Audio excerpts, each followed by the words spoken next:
Bakunzi bacu twongeye twagarutse ku nkuru nziza zicukumbuye haba muri politiki, ubukungu ndetse n'ubumenyi bw'isi. Kubw'iyo mpamvu uyu munsi umva ibihugu bimwe biri mu nzira y'amajyambere, ibindi bihugu bikaba bikennye, ibindi ugasanga byo biri mu bukene bw'akarande. Ubona ko biragoye ko byazarangira bivuyemo. Twifashishije imbuga nka Africa Ranking News, Daily Monitor, twabateguriye ibihugu bitanu bikennye kuri uyu mubumbe w'isi dutuyeho. Igitangaje muri ibi bihugu bitanu byose, ibibanza bitanu bikennye ku isi bituruka ku mugabane wa Afurika. Ibi ngibi bikaba binaturuka ku bibazo byibasiye umugabane mu bihe byatambutse, aho usanga abawutuye abenshi na benshi bayobowe muri politiki y'akajagari, bakaba barifite n'ibihugu byibasirwa cyane n'ibibazo by'imitingito nk'umwuzure, ruswa ndetse n'ibindi. Ibi bituma ibi bihugu biguma ku rutonde rw'ibihugu bikennye kuri ino si dutuye, kandi bikaba biri ku ruhembe rwo mu byo hejuru. Ku mwanya wa gatanu turahasanga igihugu cya Mozambique, ku mutungo kamere, ku butaka bwera cyane, biri mu bikungahaje iki gihugu cyane, kandi igihugu kikaba cyarakolonijwe na Portugal. Umusaruro mbumbe w'icyo gihugu uzwi nka GDP wari witezwe mu mwaka wa 2023 wari miliyoni 80 z'idolari, ariko byaje kurangira uyu mwaka urangiye bivugwa ko banki y'isi yakoze ubugenzuzi nk'uko igikora mu mabanki makuru y'ibihugu, isanga iki gihugu kitarinjije arenga miliyoni z'amadolari y'Amerika 51 mu irangira ry'umwaka wa 2023. Ibi bituma umuturage wo muri iki gihugu adashobora kurenza amadolari 631 mu gihe cy'umwaka, ibizwi nka income per capita, bigatuma igihugu kiza ku mwanya wa gatanu mu bikennye kuri uyu mubumbe dutuye. Reka twikomereze top 5 yacu. Ku mwanya wa kane turahasanga Repubulika Iharanira Demokarasi ya Kongo, ku mujyi wa Kinshasa, aho yabonye ubwigenge mu 1960 ibuhawe n'Ababiligi. Iki ni igihugu cyashegeshwe n'igitugu, politike ijegajega, ihohoterwa ritandukanye. Ibi bigatuma Kongo isa mu bihugu bikennye cyane kandi bitagakwiye, aho iri mu bihugu bya Afurika bifite impunzi nyinshi zitaba mu gihugu zakuwe mu byazo.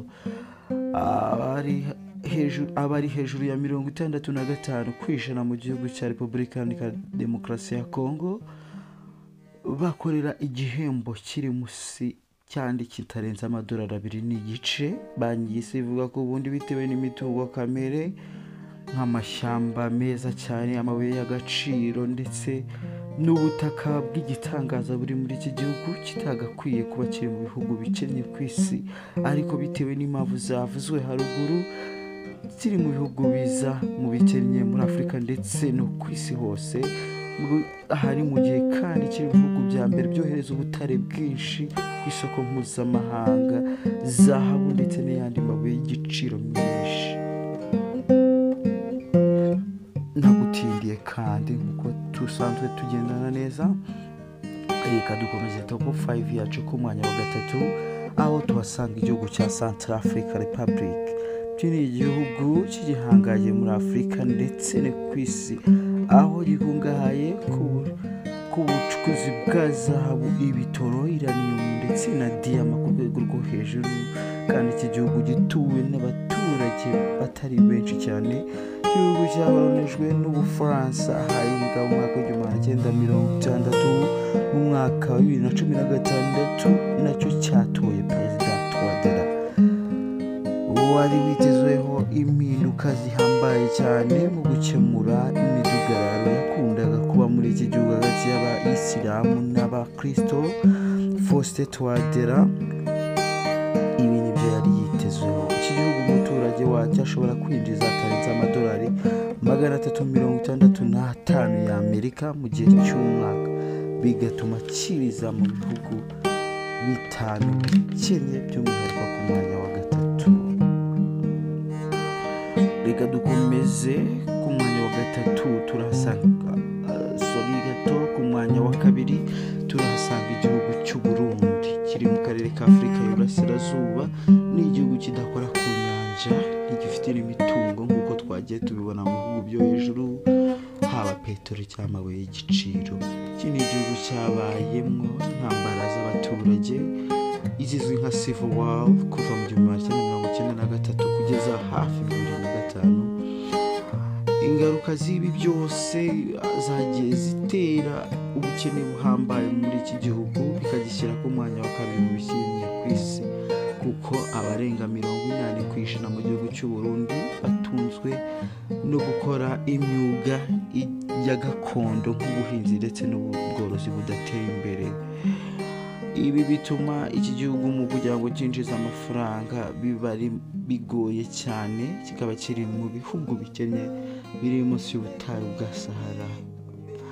Ababasha kubona amazi meza n'amashanyarazi muri iki gihugu bavuga ko bihatarenga 5% y'abanyagihugu bose.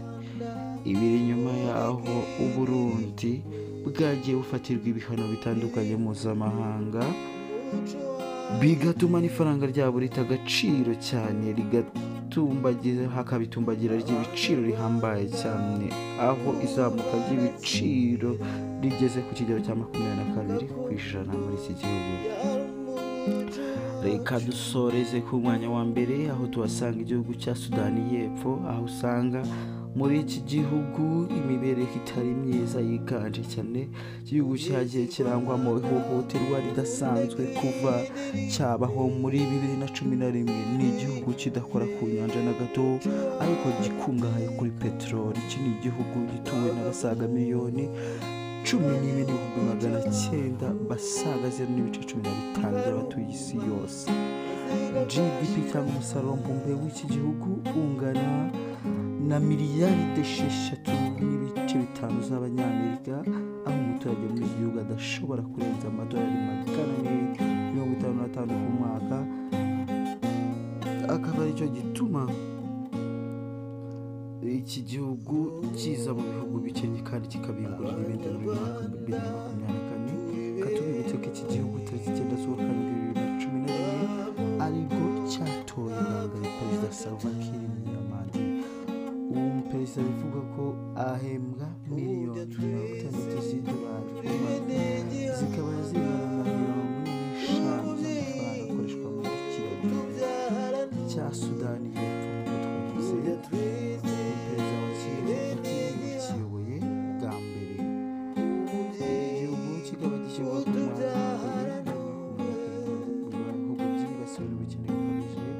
Reka tubibutse ko kuri buri rutonde igihugu cyacu cy'u Rwanda kiri ku mwanya wa 26, aho umunyarwanda bivuga ko badashobora kurenza miliyoni 3 z'idolari ku mwaka.